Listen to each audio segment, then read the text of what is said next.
Jesus is denying that he has political inspirations, but not denying that there are political implications. In John's account of this same event, the interview before Pilate, Jesus says things to Pilate like, "My kingdom is not of this world." And Pilate, you would have no power unless my Father gave it to you.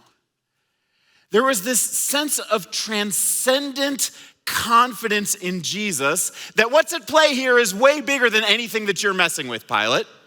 In other words, I'm not a threat to your little governorship in this location, but I am a king. Not just a king, I'm the King of Kings. I'm the one who's going to run the world. And the truth is, I'm not trying to take over the Roman government, but you better believe that my movement will overtake the Roman government. And it happened in time as the people of Jesus were more and more faithful. So you ask the question, if Jesus wasn't gunning for power, and if he didn't put his people in charge of the power structures, how did Christianity become so influential in those first centuries? Well, there's a great book that's written by a guy named Rodney Stark. He wrote this book called The Rise of Christianity. And from time to time, people at Christ Community say, hey, if I want to be an intelligent thinking Christian, what's one book I really should read? And sometimes I draw a blank in the moment. So if you've ever asked me that question, this is one good answer, The Rise of Christianity. He's a sociologist who answers the question, how did Christianity really move forward in the first few centuries? What's commonly taught in the schools is that Constantine converted to faith in Christianity and that changed everything for the Roman government. But that's not really true. Constantine was just watching how Roman culture was changing and the overwhelming sweeping movement of the Christians, and he figured if you can't beat them, join them, and he joined in to the movement that was already well underway. Well, how did this movement without political power start pressing forward? Well, Rodney Stark points out a few key ways that it happened during that time. Number one, did you realize that in Roman times, there was a ratio of 140 men for every 100 women in the Roman Empire? Do you know why? Infanticide. Girl babies were not considered as valuable as boy babies. In fact, 1 out of every 3 girl babies, the father would say, that baby is so not valuable. They're such an economic burden to us. Just leave them out to be exposed. And girl babies were left out on garbage dumps to be exposed to the weather for centuries. Well, the Christians came along and they said, well, we're not going to do that. We believe that every life is valuable, including every infant's life, every infant girl's life. So they kept their babies. Not only that, but they would go out if they saw a baby that was exposed and they would pick up that baby and bring them into the community. And so the ratio of women to men in the Christian community started tipping the other direction. Not only this, but Christians had this weird thing about taking care of widows and orphans.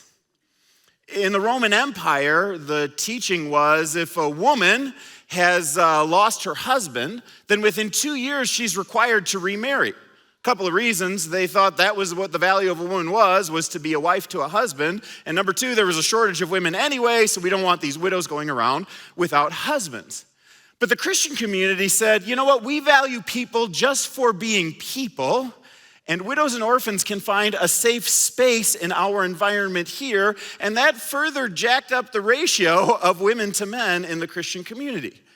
So if you're a Roman guy and you want to find yourself a wife and you're looking around and there's no spare women in the Roman Empire except in that weird little enclave over there, what are you going to do? You go to the weird little enclave and say, what's it take to get me a wife out of this place? And what it took was for them to enter into a spiritual journey. They had to come to faith in Jesus. Because once these women were treated with such respect in the Christian environment, they did not want to be marrying any pagans out there who were going to mistreat them. And so it changed their lives. And this is how Christian families started and they began to develop. Not only that, but this weird little Christian group that was out there had the audacity to care for the poor. Now, that meant that those who were in their ranks, whenever they were hitting a hard time, somebody was there to take care of them, pick them up, and those who were the least and the worst off were taken care of in the midst of a community that got increasingly healthy. But they not only had the audacity to care for their own poor, they had the audacity to care for other people's poor as well. And so those people said, if that's what it's like to be in that community, I want to join them.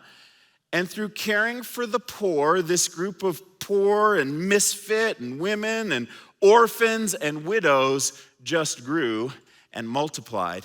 And over the centuries, the momentum of it became overwhelming in the Roman Empire. Not because somebody spoke power and forced people to convert, but because it was so beautiful and so life-giving and so wonderful from the ground up that people couldn't help but join in.